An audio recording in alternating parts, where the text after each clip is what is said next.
Manila, no? Yan. Nandito tayo sa third floor ng video building, kasama itong mga OFWs na kung saan palis na patungo sa labas ng bansa, at bago umalis ng bansa, sila ay mag-undergo muna ng training sa PIDUS, no?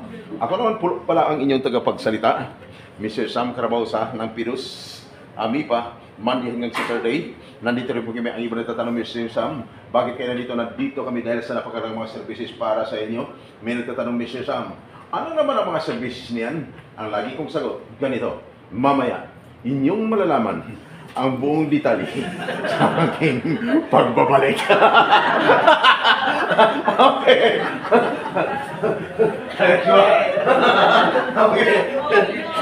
Okay. Sabi nga pa, akala namin tanod to. Hindi ako tanod, ha. Tapos ako, alam niyo, sir, dito, pag pumasok na ako, lahat ng tulog gising. Lahat ng gutom, busog. Busog na namin. Okay, kaya dito pinapakain talaga ng tamang-tama yung mga OFWs. Kaya kung diyan ka sa likod, hindi ka makakain ng maayos. Sabagay, sir, mataba naman, malaki ang katawan ko. Sir, hindi ka basta-basta maglutom, alam ko. Okay, yan. Ako kasunod yun na speaker. No? So, yan. Wala pang tulog, nag-duty ko kagabi mga barangay. Okay. Ngayon ganito. Gutom na talaga. Sabi ng uwa, mahalin yung mga OFWs. Kailangan bago mag-PIDUS, busog na busog. Napakainin, dapat may break time. Hindi kayo pinag-break time.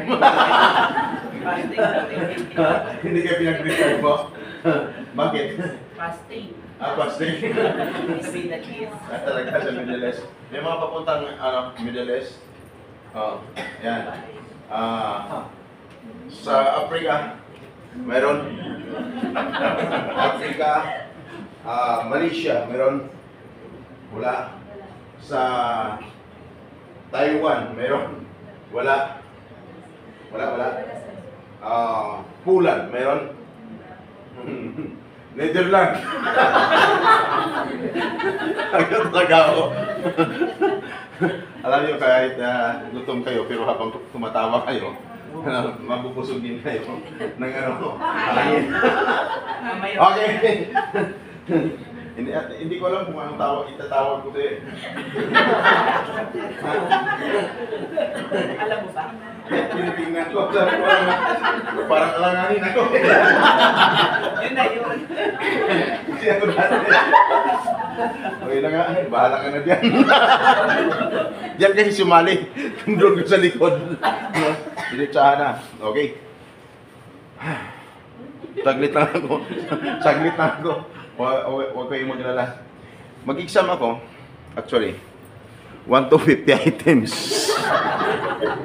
Ang passing score, 149. Anong exam ko? Yan. Part ni Ma'am Sandra Lynn. May natutunan? Sigurado? 1 to 50 items. Ang passing score, 149. Kaya kung kanina, concentrate ka, nakaupo dyan, talagang ang focus ng mind mo kay Ma'am Sandra Lynn, ibig sabihin may natutunan lahat, no? Dahil may natutunan, pagdating sa labas ng bansa, pag may problema, may apply pagdating doon. At number 1, dahil may natutunan, pag nag-exam ako, lahat ay pasado. Pero kung hindi ka, wala kang maisagot, meaning to say, wala kang natutunan, paglabas mo dito, wala kang certificate. O mag-exam pa tayo, hindi na. Hindi na? Sabi ng mga kalalakihan dyan, exam pa, gutom na nga, exam.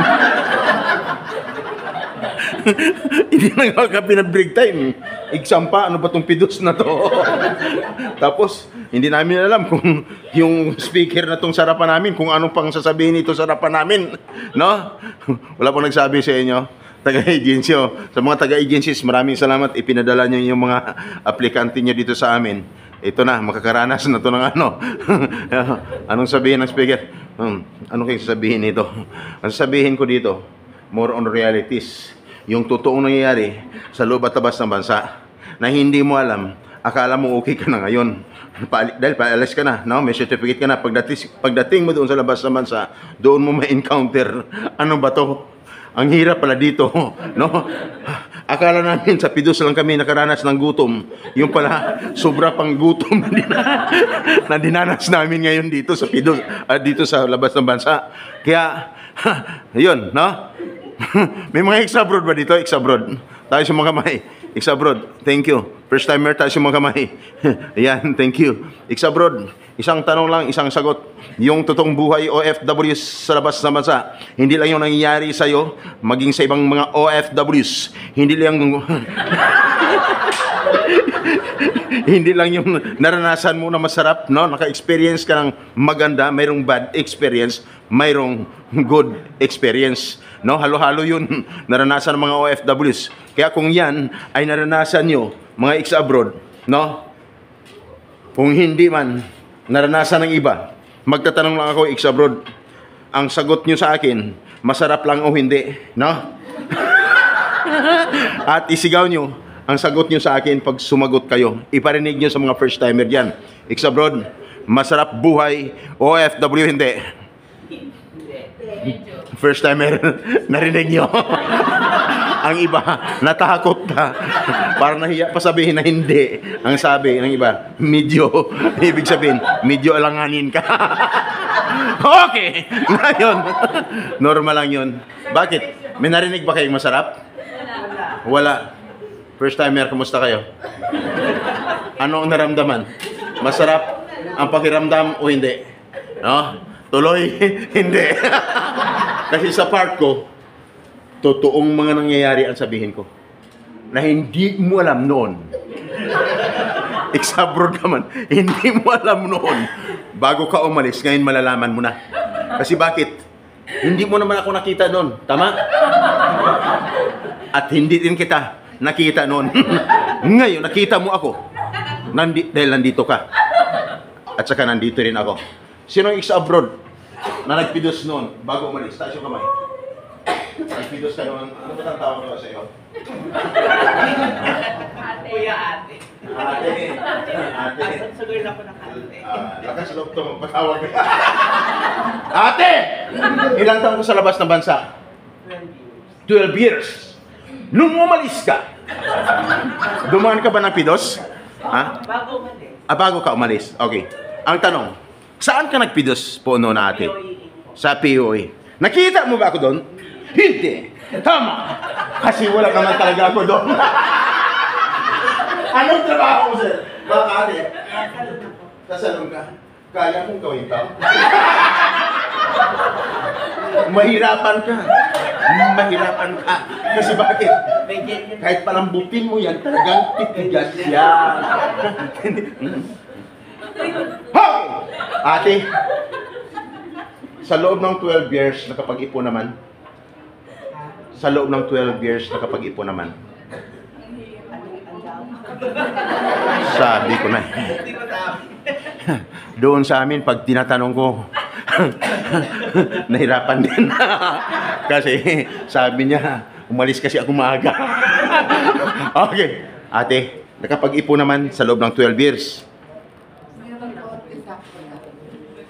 Ang tanong ko, nakapag-ipon ka ba? Ang sagot mo lang doon, oo lang o hindi. Wala po na isa buti. Ha? Resibo meron. Naipon? Anong naipon mo? Resibo. Resibo, tama. Resibo lang naipon mo. Kaya ka babalik ngayon. Okay. Para pera naman. Para pera naman ang maipon mo. Nung tinanong ko dito kahapon, anong naipon mo? Sabi niya, bahay. Pag naipon, pera, hindi ba? No? Pag napundar, bahay. Pag naipon, pera. Okay, tama din man. Okay, ngayon, ganito. Mga first timer, gusto niyo bang makapag-ipon din pag uwi ng Pilipinas? Sinong gusto uwi ng Pilipinas na tagumpay? Taas yung mga kamay. Tagumpay, ha? Okay, thank you very much. Salamat sa inyo lahat. Yun po ang panalangin namin. Hindi lang yung puro pangarap kayo. Pagdating doon, pagdating doon, uuwi ka na agad. Walang naipon, no? Pero, ano mang mayroon ka ngayon, dagdagan ko ang kaalaman mo. At sana, yung may idagdag ko na kaalaman sa inyo, sana, may matutunan kayo at may apply nyo oras ng inyong pangailangan. Itong mga sasabihin ko ngayon ay totoong nangyayari. totoong mga nangyari. Hindi lang sa labas ng bansa, pati sa Pilipinas. Yung part ko is welfare assistance. Then, nandun na po yung tinatawag na realities of life as OFW. No? Totoong buhay. Totoong mga nangyayari sa buhay ng mga OFWs. Kaya kung may maririnig kayo sa akin ngayon, no? Huwag kayong mag-alala, huwag magdadalawang isipan, huwag kang matakot, kasi ang sasabihin ko dito, halos puro katakot-takot na mga nangyayari sa buhay OFWs. Katulad kahapon dito, no? Totoong mga nangyayari. Hindi lang sa Manakaalis, maging dito pa lamang sa Pilipinas. Hindi lang sa mga hindi pa nakapagpidos, magiging sa nakapagpidos na. Na after magpidos, sa kanilang pag-akala, okay na. After magpidos, yun pala, hindi pa. No? Isa na to. Ha? Ito ay naayon sa batas, ang ating sabihin. Kaya kung kaliwa na 100%, yung excitement mo kay Ma'am Sandra rin, may tendency after pumagtok dito, yung excitement mo na 100%, mababawasan yan. Tuwing may sabihin ako at may nangyari sa'yo, magbawas ako ng 20% sa excitement mo na 100%. 5 beses na naman ako magbawas. 5 beses lang. Kaya 5 times 20, equals 100. Kaya kung 5 beses ako nakapagbawas sa'yo, yung 100% na excitement mo, ubos yan. Kaya dapat magpakatatag ka. Kasi ang buhay OFW, hindi lang magaling, no? Hindi lang masinop, no? Magalang, respeto, tapang, buwang loob, at dapat ay palaban. No? Anumang hamon sa buhay, dapat nakahanda na. Ano man ang mangyari. Tama? Kaya ngayon, umpisahan ko na. Marami pala. Maraming salamat sa inyong mga agencies na nagpadala sa inyo dito.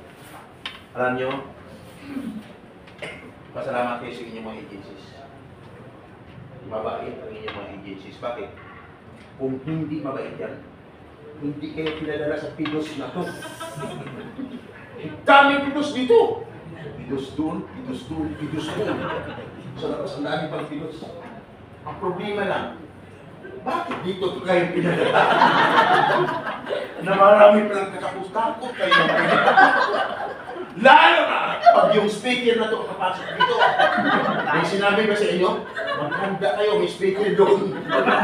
Kapag siya ang nakatayo sa harapan, magdadalawang isipan ka na. Hindi mo lang, masaya sila. Bakit? Ang purpose nila, marami kayong matutunan na hindi niyo alam noong magpilos kayo mga ex-abroad. Ngayon niyo lang malalaman. Bakit? Hindi sa lahat ng panahon, okay ka. Ex-abroad ka, okay ka. Sigurado ka ba sa iyong pagpalit ngayon, okay ka pa rin? Hindi. Maraming OFWs na umuwi ng Pilipinas, marami pa ng problema dun. Sayang yung pinaghirapan ng ilang taon na hindi man na nabayaran. No? Kasi mali yung mga sistema para lutasin ang problema, hindi alam. Ang ginawa ng sumbong dito, sumbong doon. Hanggang nakarating sa abogado ang sumbong, nagsara na lang agency, pag-uwi ng Pilipinas, wala na siyang napapala.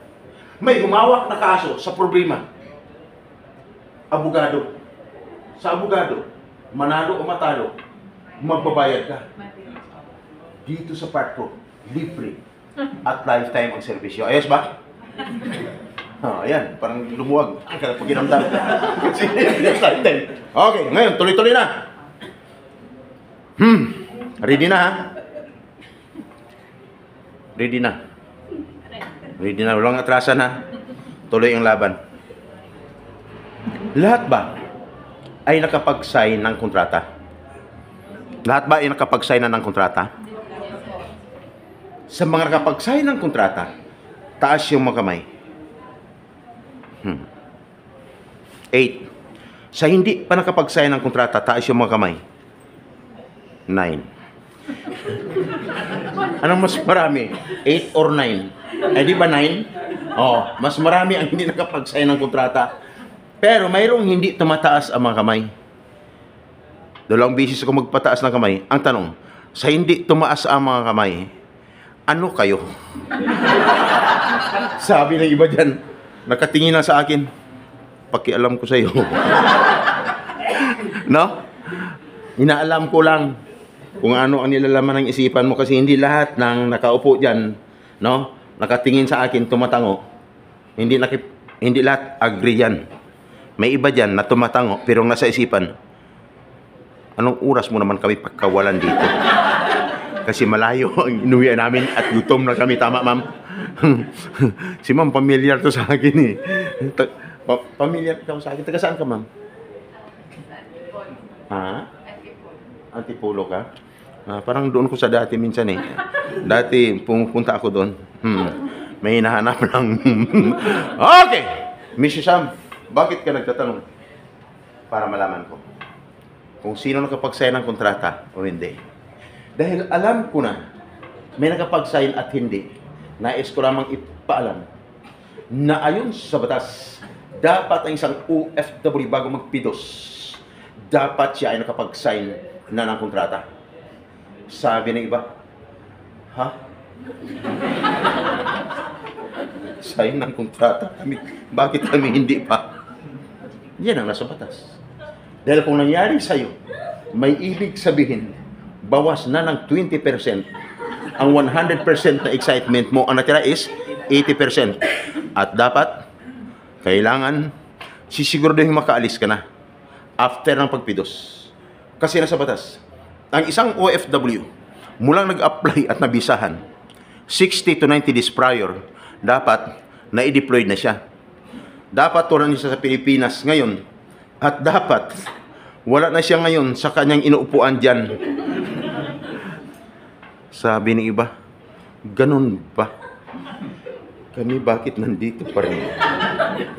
10 months na, mula nag-apply, nandito pa rin kami. Ngayon lang pinapidos at wala pang pinirma ng kontrata. Kung nangyari sa'yo, another 20% ang ibabawas ko. Ang natira is 60%. At dapat, bakit kailangan ka makaalis? Kasi hindi ka lang nakapagpidos, nakapag-sign ng kontrata, ang iba dyan nakapagbayad na ng placement fee. Pag nagbayad ka ng placement fee, ang salary mo is 20,000.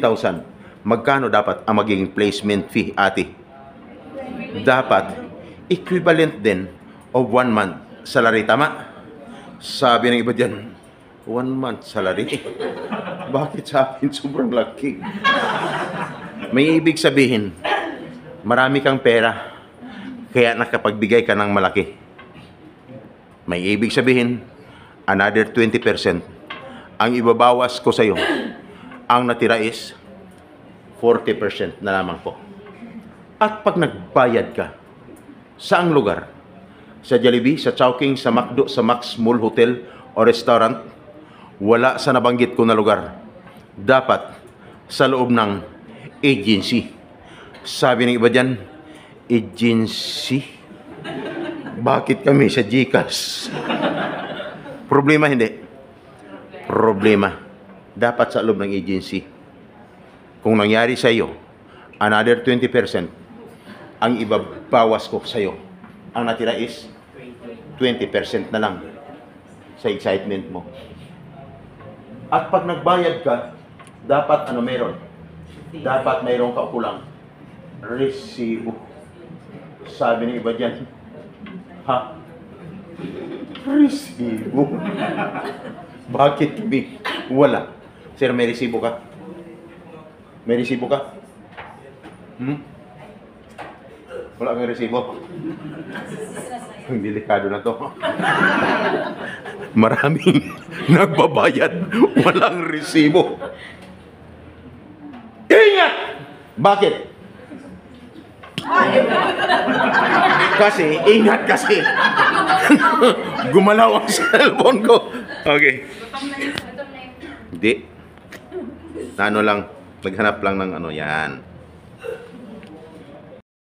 May ibig sabihin, ubos na ang excitement mo.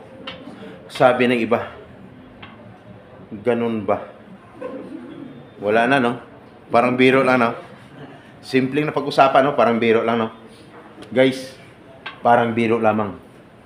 Pero ay totoo. Ate, narinig mo na ba ang isang awitin? Parang biro lamang, dumating ka sa pido na hindi ko inaakala na ako'y may man. Ano? Isa ba? Ayaw mo nito. Kasi gusto niya. Luting. Okay! Ngayon, problema hindi. Mr. Sam, bakit alam mo yun? Yan kasi ang trabaho ko. Mula noon hanggang ngayon. Yung part ni Ma'am Sandra Lynn is part ko. Yung part ko. Hindi niya part. Lahat ng yes, yung part nila is part ko. Bakit pareho naman kami signatory ng Peter Certificate? Pareho kami affiliated ng uwang. Ang problema lang, pagdating sa part ko, yan ang hindi pwedeng gayahin bago. Welfare assistance just in case of emergency. Wala pa itong mga pidos noon. Ako, nasa servisyo naman. 2 dekada na mahigit na nagtatrabaho. Nalibre ang servisyo. Ayos ba? Kaya noon, bago mag-pandemic, 1.5 hour kumagto. Kasi maganda ang sahod ko noon. After pandemic, wala naman akong sahod. Kaya, 30 to 40 minutes na lang. Bakit? Wala naman akong sahod eh, di ba? Ate, hindi ka naawa sa akin. Kasi sa abroad naman, pag naawa ka na sa akin, naawa ka sa akin, i-hire mo na ako. No? Okay, ngayon ganito. Kaya ako nandito. Huwag mag-alala kung medyo hindi na maganda ang pakiramdam mo ngayon. Kasi kanina uking-uki ang naramdaman mo. Super excited ka. Ngayon parang nabawasan. No?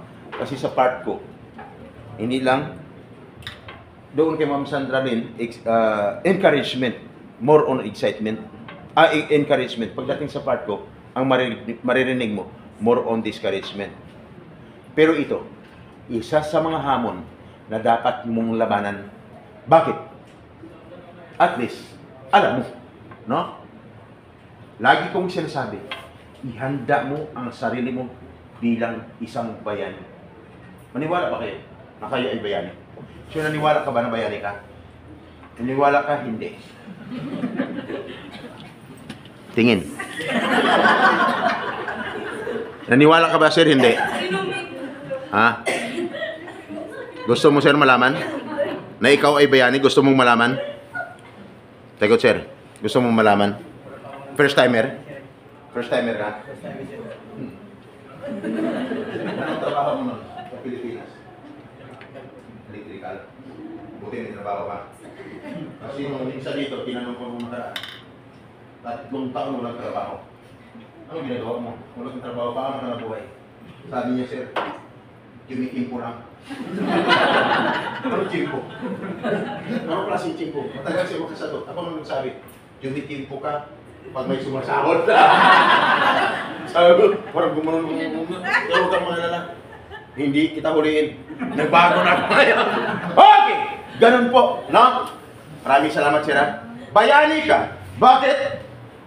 Pagdating mo sa labas ng bansa, maliit man ang sahod, o maliit o malaki, kulang man ang sahod o kumplito, obligasyon mo magpadala sa pamilya mo, tama? Kasi ang sabi kinanin ng Sandra Lynn doon, no? May duty ka sa pamilya mo. Regular communication at saka regular na remittance. Wala kang magawa. Kahit kulang ang sahod mo, magpapadala ka, tama ba? Magpapadala talaga. So pag nagpapadala ka, bawat padala mo, mayroong Through remittance, may bawas yun. Hindi na kumpleto sa tax. Tama? Saan pinapasok yung tax? Sa kabanang bayan. Tama? Sino ang nakikinabang? Ha? Politiko. Sino doon sa kanila? Ayaw banggitin. Ayaw banggitin. Sabi ng isa, sir, buhayan ang bayan. Kaya maraming mga magagawang Pilipino ngayon resign na sa trabaho. Last week, puro mga teachers, 100 plus. Punong-puno to. Magkadalawang batch. Dito may teacher ba? Dami nag-resign na mga teachers. Dahil, sabi ko, ang laki naman ang sahod ng teacher sa Pilipinas. Malaki maliit? Maliit?